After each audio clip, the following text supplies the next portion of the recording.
And now the question is, and we always ask that question ourselves now, how can we make that deviant solution the norm? So basically, if that deviant solution is 70% of the world population, don't you think it's really a solution that should stay there?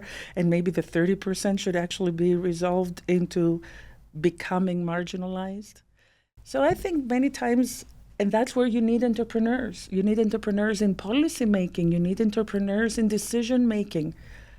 Can you imagine if the G7 of the whole world, that thinks that manages the whole world, and starts recognizing that they only manage 30% of the assets of the world?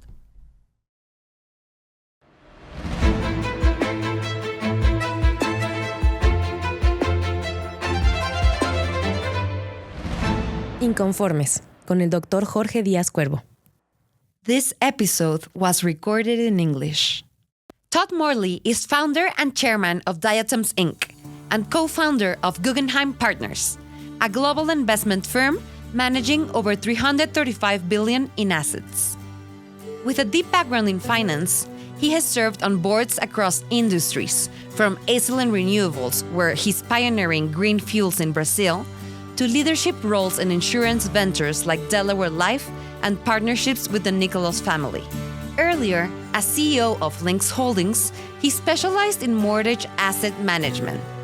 Today, Todd collaborates with Elena Panaritis to merge finance and policy, tackling economic informality through innovative, large-scale solutions.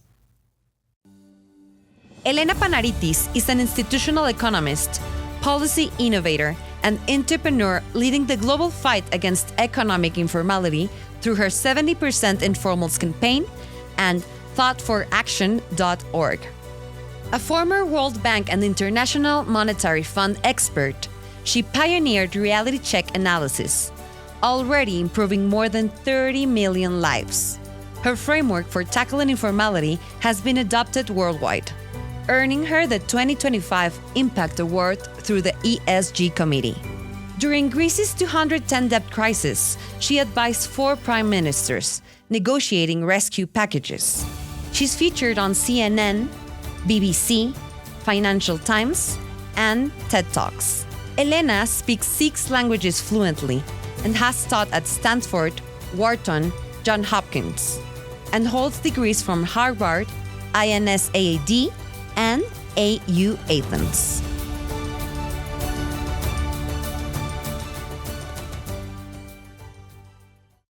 ¿Qué tal? Bienvenidos a otro episodio de Inconformes, el videocast de la Universidad de la Libertad.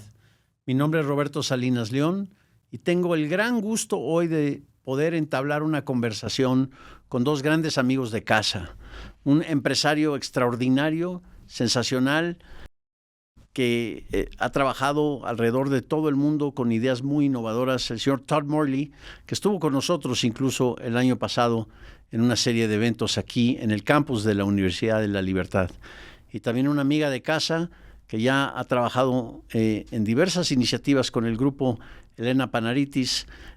Todd viene de los Estados Unidos, Elena viene desde Grecia para participar en una serie de eventos que hemos estado organizando y hoy muy amablemente han accedido para poder compartir de su tiempo y en una conversación sobre innovación, prosperidad y empresarialidad aquí en Inconformes, el podcast de la Universidad de la Libertad.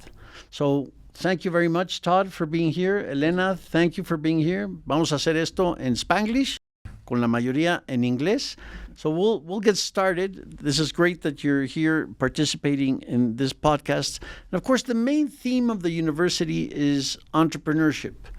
And perhaps you could tell us, in your experience, in your vast experience, a little bit about how you see the concept of entrepreneurship and why it's important to teach our young men and women about this vital concept for prosperity and for innovation.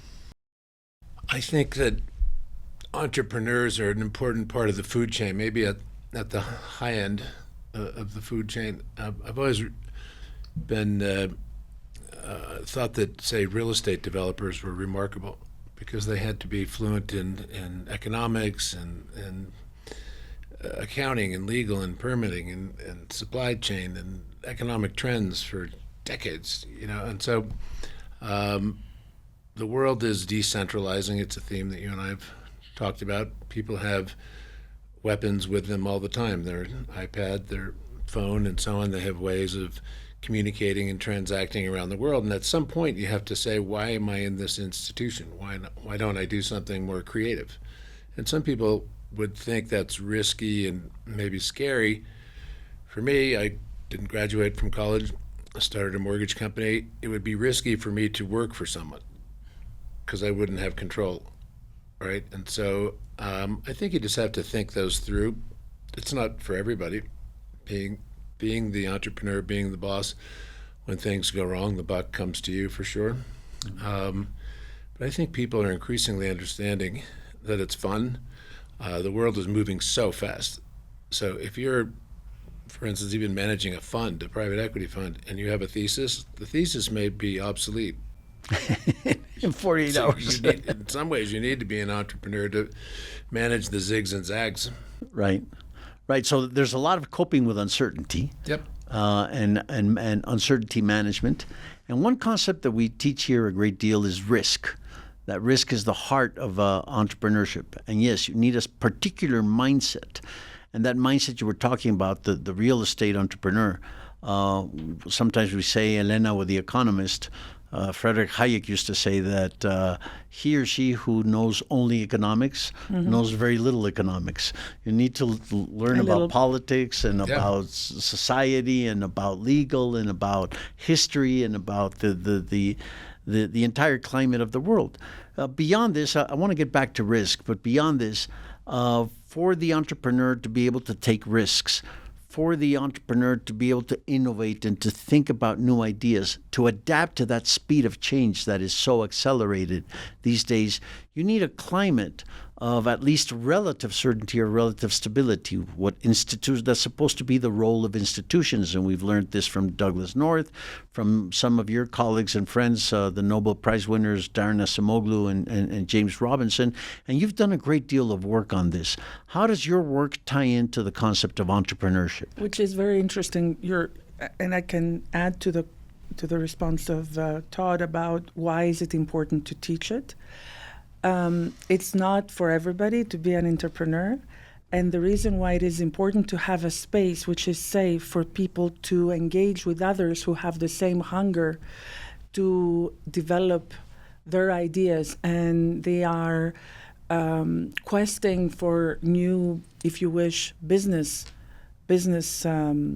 revolutionary processes. It's good to be with other people that are in their own nuclear entrepreneurs, because to be an entrepreneur, it's a little lonely, and people tend to lose their focus, and then we know that 9 out of 10 entrepreneurs don't make it.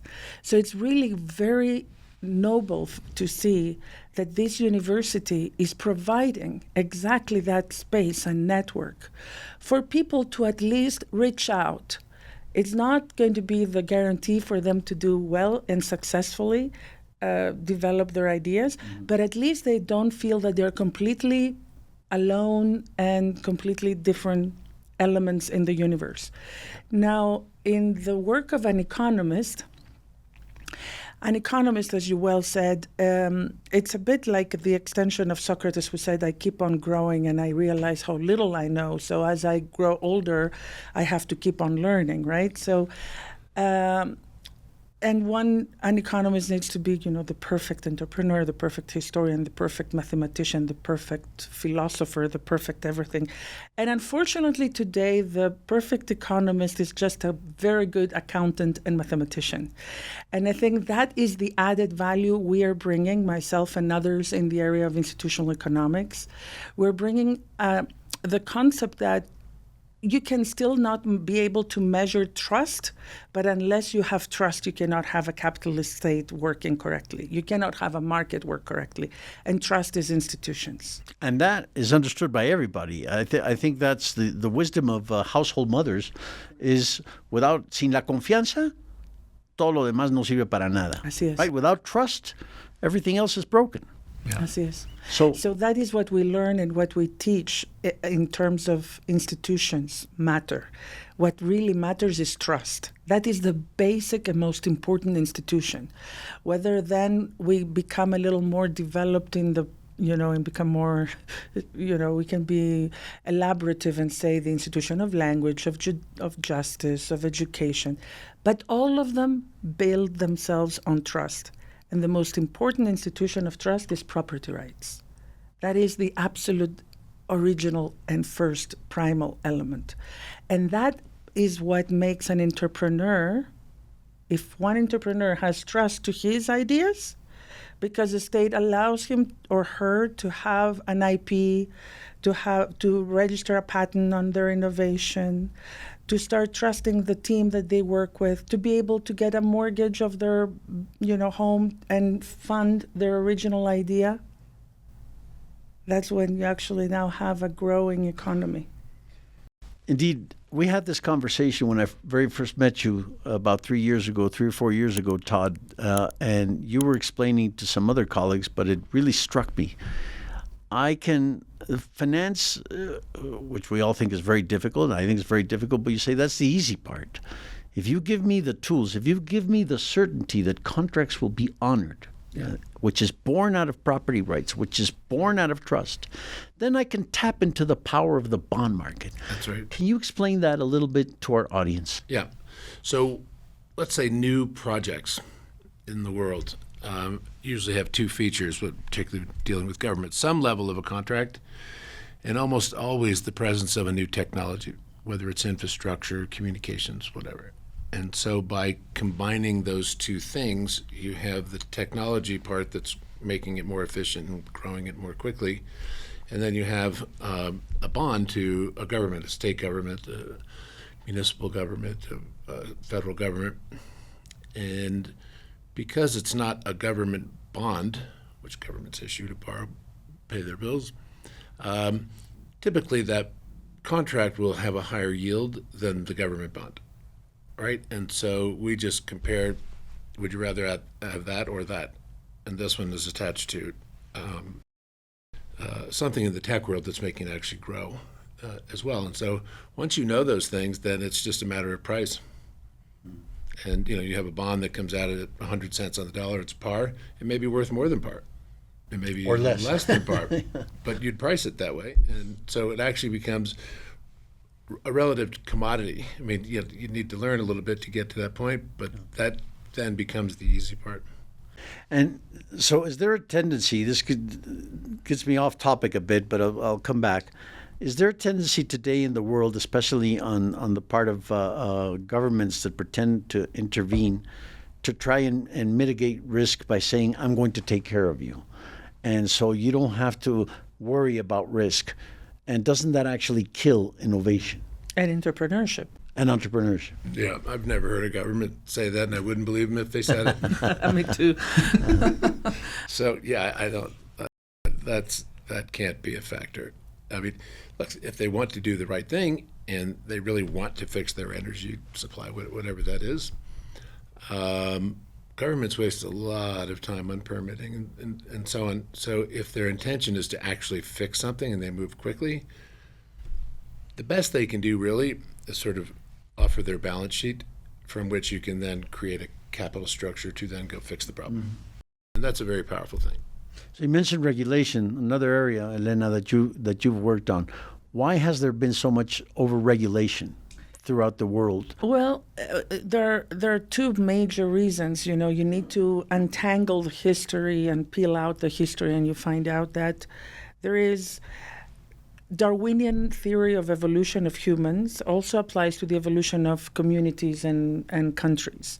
So if a country like the UK has not had any occupations, dictatorships, and so on, its evolution is, if you wish, unstopped. And in their economic development, you notice that there is less level of regulations. And if you go to a country that has had layers of imposed different rules of law, and this usually happens, and we see that in the New World, in Latin America. We see it in countries that were occupied or colonized because they had different rule of law before the colonization. They adopted a different rule of law during the colonization, and then they probably changed the rule of law afterwards. The perfect example is Rwanda. Rwanda had a rule of law of their own elders. Then when it became a French colony, it adopted the civil code. And then recently Rwanda decided to let go of the civil code and adopt common law rule of law. In the situation there, though, you see that you have a combination of bureaucratic layers that are so entangled that generate a mosaic. And in that ecosystem, it's relatively impossible to do any economic, entrepreneurial, innovative kind of work. It's not because these people are bad people, the opposite. It's because the formal structure of their economy is entangled with all sorts of regulations, and it's hard to identify which one to deregulate, frankly. So you notice that you have a huge amount of entrepreneurial activities happening in the margins. Yeah. So these entrepreneurial activities that happen in the margins, which are pretty much the answer to the solution, if you wish, to the bottlenecks that are created because of bureaucratic regulation. But it's a deviant solution, right? It's the actual. It's like I have no other recourse. Precisely, but that's why I always say it's not illegal to be informal.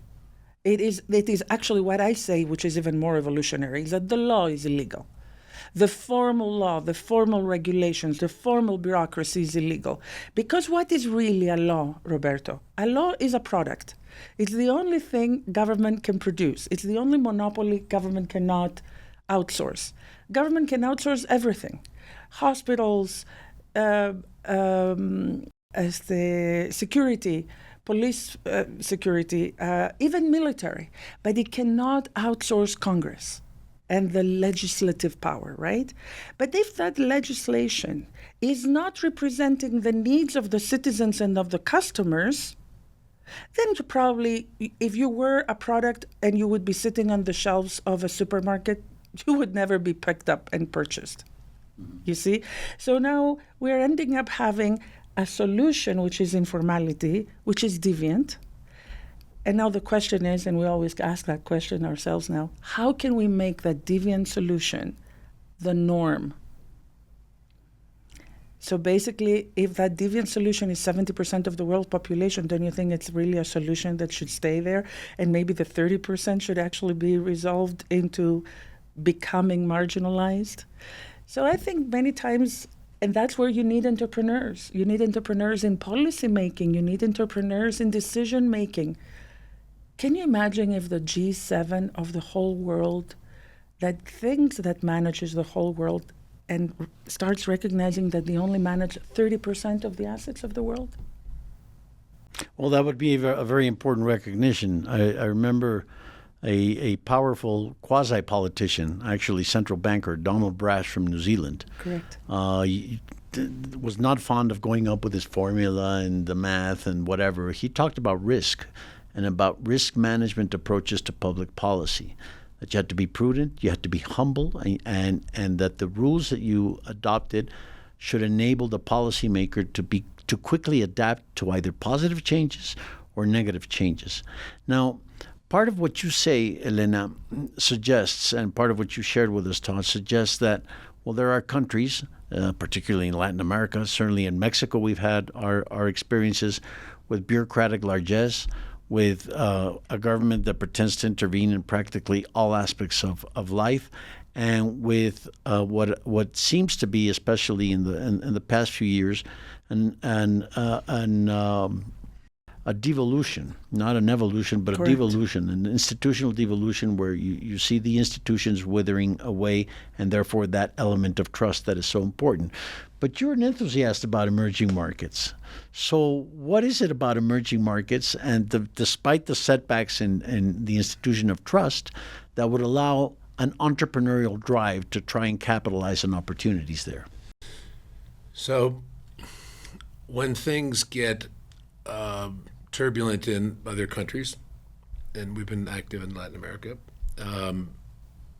let's just say, American capital, private equity capital, will just avoid those places, right? And so an asset is an asset, So if you can buy the same asset in Texas as you can in another country, you might be tempted to go for the cheaper one, so long as you know that you have property rights and enforceable contracts. And so that doesn't mean other things don't come into it, unions and what have you, right? So you have to evaluate those risks and see if there's, in the worst case, that there's something there. And if you can build to the worst case, and sort of the worst case is you get your money back, that's kind of a go signal. And so, is your math accurate? But if you can get your money back, maybe just a little bit of a return, then that's kind of how we look at it.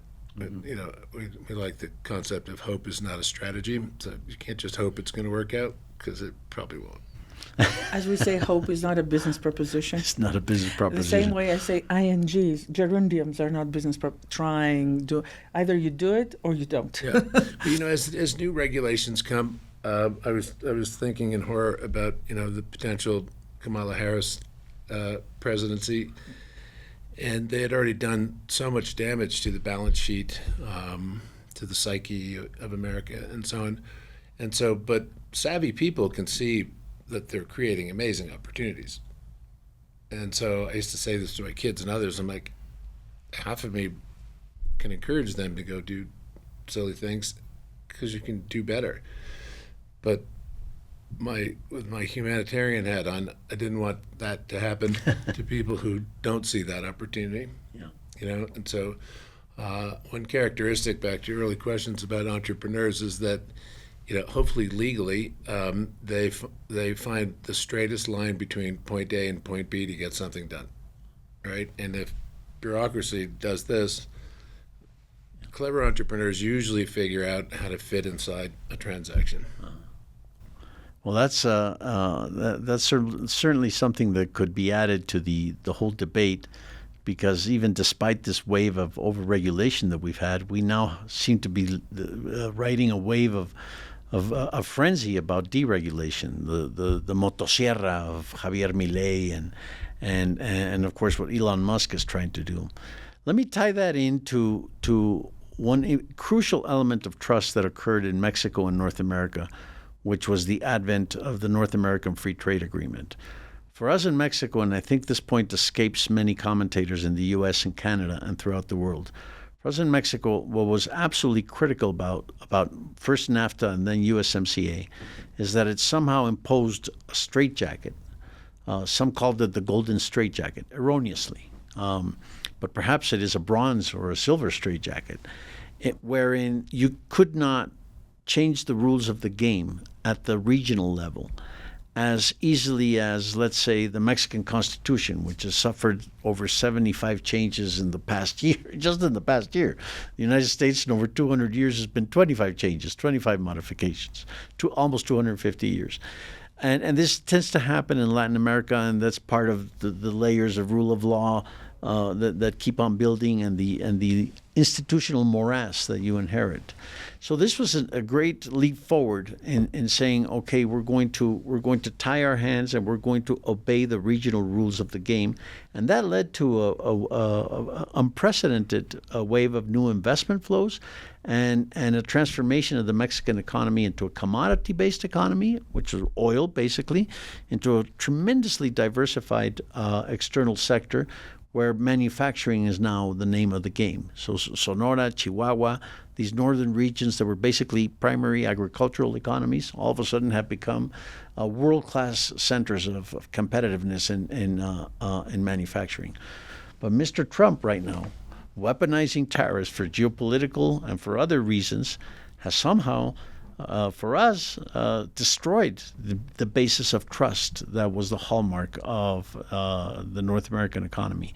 What's going on? I'm sure he understands this. Is this a bargaining opportunity? Is this what view can you tell us, and especially for those that want to continue the entrepreneurial drive under North American integration?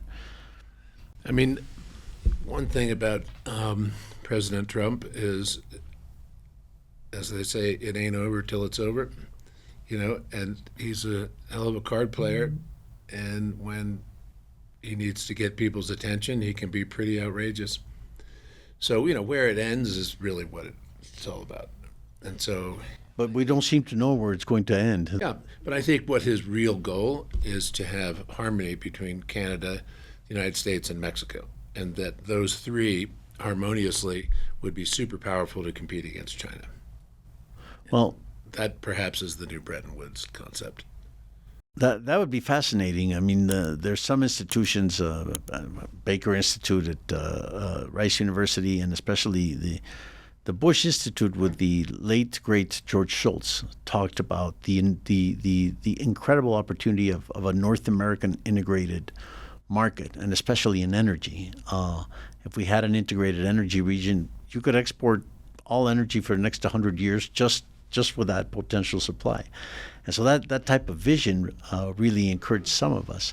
So I do think that's his goal. So now how he gets there, we can question. But I think he,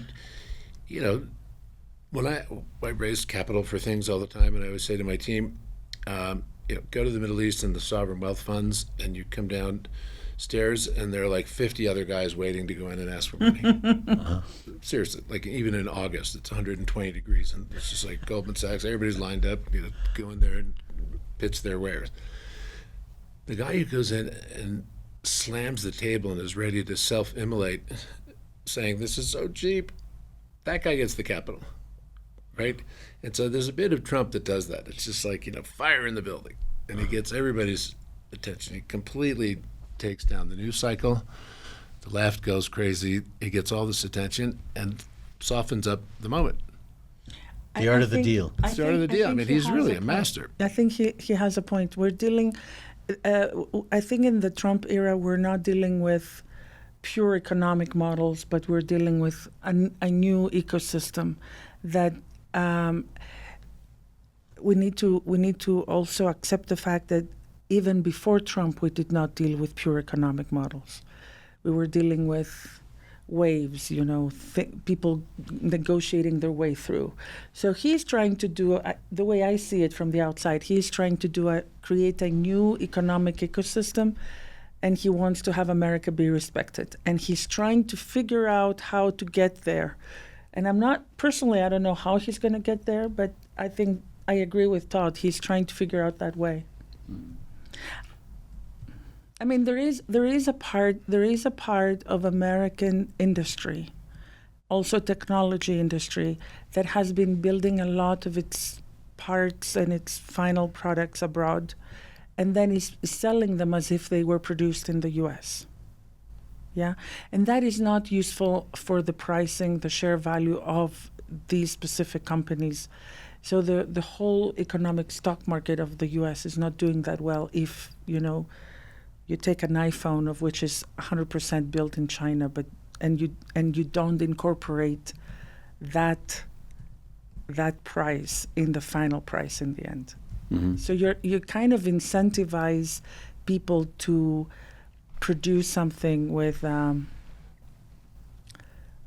you're subsidizing the price basically if you don't add on to a tax of that. Well, I think that is his intent initial. It's what is he, in his mind, what is he battling, right? And so the first Bretton Woods Treaty in the 1940s allowed countries into our market, give them capital, help rebuild Europe post-World War II, so that the United States could focus on the Soviet Union, which was the growing threat. Now China is the growing threat. And so China, with belt and suspenders policy, has taken over massive amounts of infrastructure around the world, and it's way too close, including the Panama Canal. So they're sort of buying their way into games, which is a trick they probably learned from us many years ago.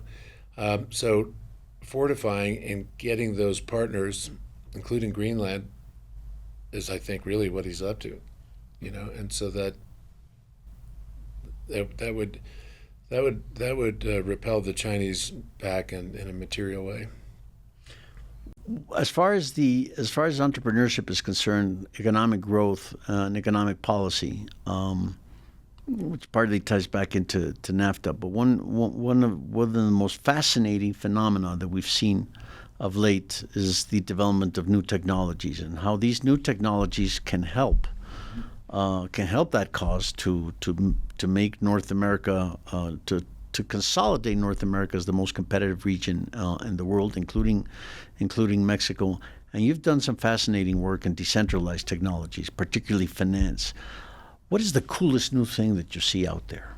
That's a good question. And among all the vast array of AI, I mean, ChatGPT was such a most people remember December 2022 because that's when the World Cup started, the Soccer World Cup, real football World Cup. But it was the 30th of November when ChatGPT came to the fore and just absolutely revolutionized. yeah.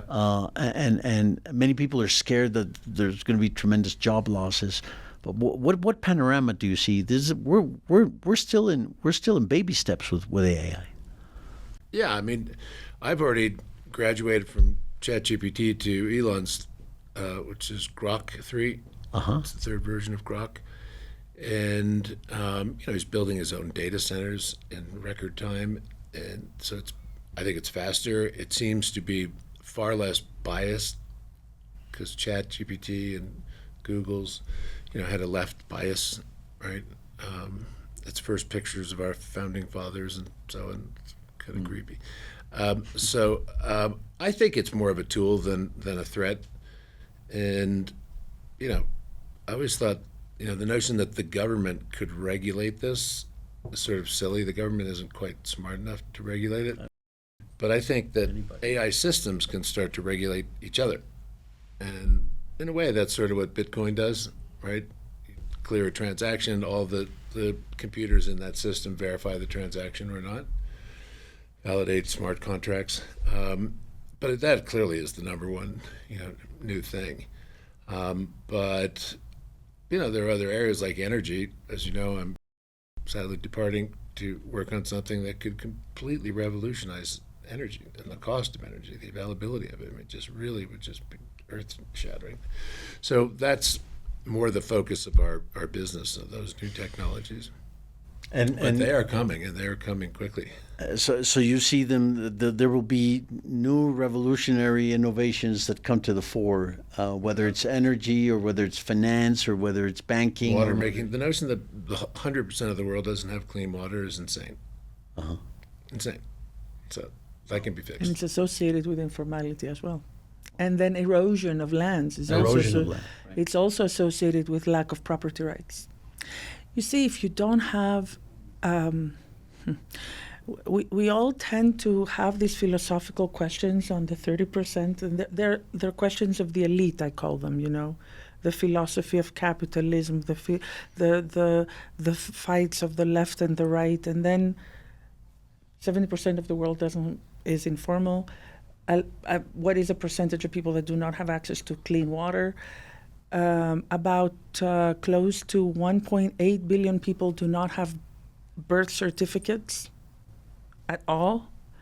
We all are angry about, or either we're angry or we're too emotionally attached to immigration, and no one sits back to understand that the people who are getting themselves in the devastating state of actually crossing or swimming across the Mediterranean or the Rio Grande or whatever. Has anybody realized that they are moving out of nothingness to go somewhere else and establish a personality? That's the greatest entrepreneurial drive, are those that actually find success in the United States. Absolutely. It's human capital we'd like to have back in Mexico. Correct. And have actually benefited enormously. Whether they're cross illegally and become legal, there's so many wonderful stories of entrepreneurship. Extraordinary stories. But one has to be very careful about what are we in the politics of the 30%. What are we really talking about? If we say, no, we really want to welcome all these immigrants, are we really doing them a favor? Are we doing a favor to the people who are already living in the space where we're welcoming these immigrants? Or is this really the question we should be asking? Or the question we should be asking is, why are these people moving out of their homes? Correct. And it cannot be because of wars, because wars have always been around. And if there are wars and somebody wants to fight for their own country, So if somebody is not fighting for their own country, that somebody doesn't feel that the country that is in a war is his own or her own country and wants to flee. Why are we not focusing in creating prosperity and wealth by establishing formal property rights in South Sudan that has 90% of the gold of the world? Why are we not concentrating in creating property rights in gem mines that 80% of them are in Africa? And we're talking about electric cars, of which 80% of the cobalt is mined by children that do not have even birth certificate clearances. Well, those are compelling stories, and it's the type of stories that we like to tell here at the university. Compelling, some of them very sad, but also some of these great innovations. We want to hear more about your great energy project. We've got a bunch of them. Happy to share with the students. But just one add on there. Sure. We always have to look at incentives and intent, right? So was the intent on behalf of the Biden administration, Trump was building the wall and so on, whether you like that or not, it was working. And so what was the intent? The intent was to pad the voter logs, right? So just flood it. And it wasn't going after the best people. We should be competing for the best people. Everybody is pro-immigration, just have a front door. And so just flooding, letting people out of jails and so on. It was that a goodly amount of those people are going to vote Democrat. And that's happening in Europe and Ireland and everywhere else. They're just basically, it's kind of a takeover. So that's bad intent. Right, and so those people wouldn't be coming here without this gigantic invitation, credit cards, and like it was so obvious. It's gross, and it does them no good. And I mean, it's a really bad situation. So to conclude, very quickly, you're here at Universidad de la Libertad. What do you think about it? What do Elena? we think about being here? Yes. What do you think about the concept of the university? As I said before, and this is, I think, my third visit in the university, I think it's an extraordinary innovation. I welcome it personally, and I wish to see more of that type of universities around. Because myself, being an educated, you don't know my whole history, baby, but I've educated myself as an economist academically. But before that, I was an architect. And then I decided to be an entrepreneur because I could not stand being told all the time what to do at the World Bank, which was lovely. It was lovely for a little bit, but after a while it became suffocating. And then I'm an economist entrepreneur, and I'm on my own. I wish I had a group of colleagues that I could share my fears. I could listen to their fears, therefore I would not feel alone. And I would learn from people like Todd. I would learn from others by listening, because an entrepreneur is not learning by simply reading books, is learning by observation a lot of times. And I find this space, the energy and the ecosystems you guys have established completely extraordinary. Congratulations, and please keep on the good fight. And I would not call it a fight. I would say keep on that mission you have. That initiative. That initiative, because it's actually a human initiative. There is no such a, the Bible says that Adam and Eve were born. It did not say they were born public servants, right? and all right, so, and it said to them, this is all what you can do, whatever you want to do with it in here. And, some of them decided to do whatever, eat the apples or do, they had freedom to. That's what an entrepreneur is all about. And I really consider this an extraordinary space. Yeah. Todd? I would echo everything that Elena said, and congratulations to you and Mr. Roberto Salinas, to give them our best. And I spoke on one panel, actually, with him, as you might remember. Right. And I said, I wish I could have come here. And, it's just, and the divide between the professorship and the kids back then. Kids tended to be more Republican than the professorship, the other. Now the professorship has converted the students. And there's a lot of just nonsense, lies. And they're winding up these kids into militants. And I know some kids who graduated 4 and 5 years ago, and they came out and they're militant and woke and everything. And now they've realized how much nonsense it was. And so you have an aligned faculty with the kids, and they're there to learn, not humiliate. Our professors wanted to humiliate. They didn't like us. They actually told me that once. They didn't like us. Like, well, there's a good environment. And they taught things that weren't really useful anyway. So I think it's amazing. Elena mentioned listening, and el saber escuchar, as we say in Spanish, is an integral part of dialogue, and that's what we try and cultivate here at Universidad de la Libertad.